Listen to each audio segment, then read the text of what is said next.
আসসালামু আলাইকুম। আবারও ইউক্রেন যুদ্ধের জন্য ইউক্রেন ও পশ্চিমাদের দায়ী করল ট্রাম্প প্রশাসন। যুদ্ধবিরতি চুক্তির পর ইউক্রেন ও ইউরোপের নিরাপত্তার দায়িত্ব নেবে না যুক্তরাষ্ট্র। ডোনাল্ড ট্রাম্প বলেছেন, ইউক্রেনে ইউরোপের শান্তিরক্ষী বাহিনী মোতায়েনে রাজি পুতিন। পশ্চিম তীরের জেরিনে সামরিক ঘাঁটি স্থাপন ইসরায়েলের। ৬২০ ফিলিস্তিনিদের মুক্তি দেয়নি ইসরায়েল। বিডিভিউজ ইনফোটেইনমেন্টে স্বাগত জানাচ্ছি আমি ফারজানা নিসা। আজ জানাবো প্রতিরক্ষা সংক্রান্ত গুরুত্বপূর্ণ কিছু খবর। যুদ্ধ বন্ধের পর ইউক্রেনের নিরাপত্তার কোনো দায়িত্ব নিতে রাজি নন যুক্তরাষ্ট্রের প্রেসিডেন্ট ডোনাল্ড ট্রাম্প। অপরদিকে কেবল ইউক্রেন নয়, গোটা ইউরোপ রাশিয়ার আগ্রাসন থেকে নিজেদের নিরাপত্তার নিশ্চয়তা চায়। ইউক্রেন এবং ইউরোপের নিরাপত্তার বিষয়টি তারা অন্তর্ভুক্ত করতে চায় রাশিয়া ইউক্রেন যুদ্ধবিরতি চুক্তিতে, কিন্তু ট্রাম্প রাজি নন তাতে। সোমবার হোয়াইট হাউসে প্রেসিডেন্ট ডোনাল্ড ট্রাম্পের সাথে বৈঠক করেন ফ্রান্সের প্রেসিডেন্ট ইমানুয়েল ম্যাক্রো। বৈঠকে ম্যাক্রো চেষ্টা করেন ট্রাম্পকে রাজি করাতে ইউক্রেনের নিরাপত্তার বিষয়টি নিশ্চিত করার জন্য, কিন্তু ট্রাম্প তাতে সাড়া দেননি। বৈঠক শেষে উভয় নেতা হাজির হন সাংবাদিকদের সামনে। সেখানেও ইমানুয়েল ম্যাক্রো বলেন, আমরা শান্তি চাই, আর এই শান্তির নিশ্চয়তা থাকতে হবে যুদ্ধবিরতি চুক্তিতে। শান্তি ও নিরাপত্তার নিশ্চয়তা ছাড়া যুদ্ধবিরতি চুক্তি হবে দুর্বল। ম্যাক্রো বলেন, যুদ্ধবিরতি চুক্তি মানে রাশিয়ার কাছে ইউক্রেনের আত্মসমর্পণের আয়োজন করা নয়। ইউক্রেনের নিরাপত্তার নিশ্চয়তা থাকতে হবে চুক্তিতে, কারণ আন্তর্জাতিক চুক্তি মানার ক্ষেত্রে রাশিয়ার অতীত রেকর্ড ভালো নয়। সংবাদ সম্মেলনে ম্যাক্রোর এই বক্তব্যের জবাবে ট্রাম্প ইউক্রেনের নিরাপত্তা নিশ্চিত করার বিষয়ে কোনো আগ্রহ প্রকাশ করেননি, বরং তিনি নিজেকে উপস্থাপন করেন রাশিয়া ইউক্রেন সম্ভাব্য যুদ্ধবিরতি চুক্তির ক্ষেত্রে মূল নায়ক হিসেবে।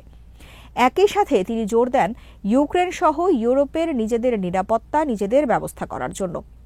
ট্রাম্প বলেন, আমি পুতিনের সাথে কথা বলেছি, আমাদের লোক এবং তার লোক আলোচনা চালিয়ে যাচ্ছেন। আমার সারা জীবনের নীতি হলো সমঝোতা করে চলা। আমি সেটাই করার চেষ্টা করছি। আমি জানি কখন একজন মানুষ সমঝোতা করতে চায় এবং কখন চায় না। ডোনাল্ড ট্রাম্প এই সময় ম্যাক্রোকে ব্যঙ্গ করে বলেন, ইউরোপ ইউক্রেনে অর্থ খরচ করেছে এবং সেই অর্থ তারা ফিরে পাবে, কারণ ইউরোপ ইউক্রেনকে ঋণ হিসেবে অনেক অর্থ দিয়েছে। কিন্তু ওয়াশিংটন কেবল এতদিন ধরে একতরফাভাবে অর্থ ঢেলেছে ইউক্রেনে। এসব অর্থ তারা ঋণ হিসেবে দেয়নি এবং ফেরত পাবারও কোনো নিশ্চয়তা নেই। এ সময় ম্যাক্রো ট্রাম্পকে বোঝানোর চেষ্টা করেন তারা ইউক্রেনকে সহায়তার জন্যই এসব অর্থ দিয়েছেন, তাদের সামর্থ্য অনুযায়ী। তবে তাতে মন গলেনি ট্রাম্পের। বিবিসি এবং আল জাজিরা সহ বিভিন্ন গণমাধ্যমের খবরে বলা হয়েছে, ডোনাল্ড ট্রাম্পের সাথে ইমানুয়েল ম্যাক্রো সম্মত হয়েছেন ইউরোপের নিজের নিরাপত্তার জন্য সামরিক ব্যয় বৃদ্ধি করতে, ইউরোপের নিজেদের নিরাপত্তার দায়িত্ব নিজেরা গ্রহণ করতে। একই সাথে ম্যাক্রো বলেছেন, ইউক্রেনে স্থায়ী শান্তি চায় ইউরোপ। যুদ্ধ শেষে ইউক্রেনে শান্তিবাহিনী মোতায়েনের অংশ নেবে ইউরোপ।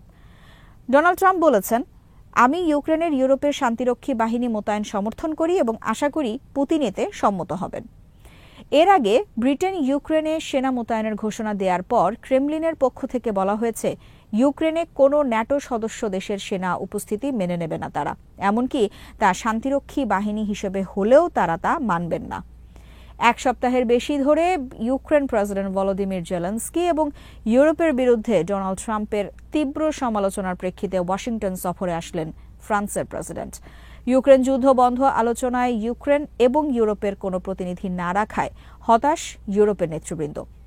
এখন তারা নিজেরাই একের পর এক ওয়াশিংটন সফর করে যুক্তরাষ্ট্রের সাথে সম্পর্ক রক্ষার চেষ্টা করছেন।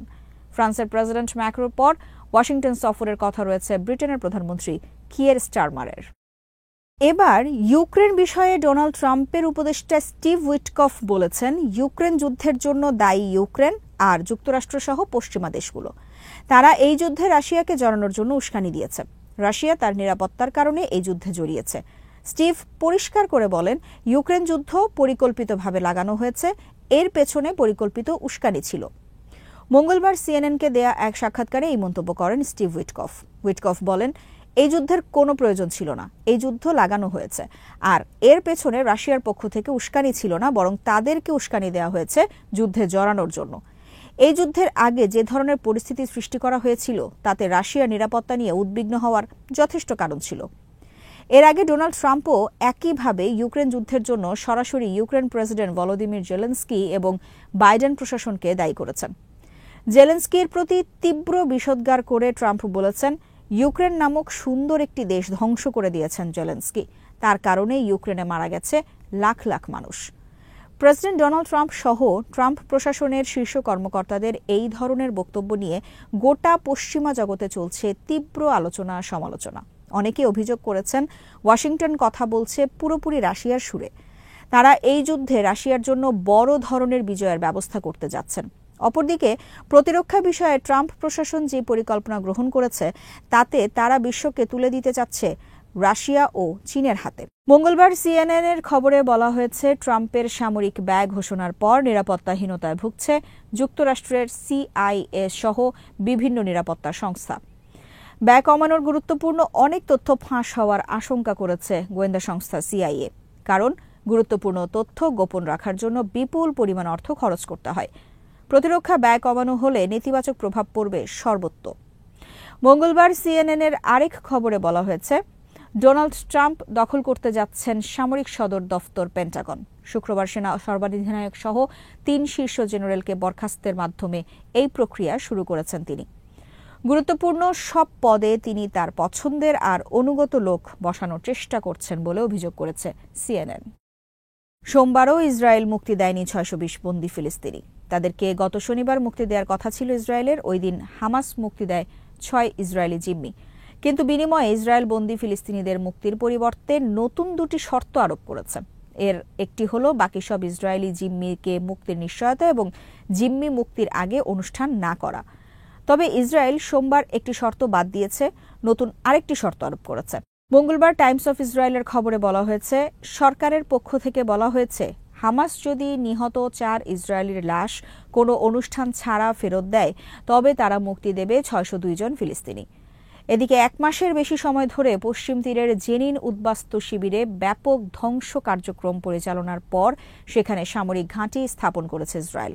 মোতায়েন করা হয়েছে ট্যাঙ্ক। আল জাজিরার খবরে বলা হয়েছে, গাজার ন্যায় পশ্চিম তীরেও ধ্বংসের পরিকল্পনা নিয়ে অগ্রসর হচ্ছে ইসরায়েল আর্মি। ইতোমধ্যে জেনিনে তাদের ধ্বংস এবং উচ্ছেদ কার্যক্রমের ফলে উদ্বাস্তুতে পরিণত হয়েছে 40,000-এর বেশি ফিলিস্তিনি। জেনিন সহ পশ্চিম তীরের আরও বিভিন্ন এলাকায় ট্যাঙ্ক মোতায়েনের পর সোমবার ইসরায়েল আর্মি বলেছে, কমপক্ষে 1 বছর তারা পশ্চিম তীরে অবস্থান করবে।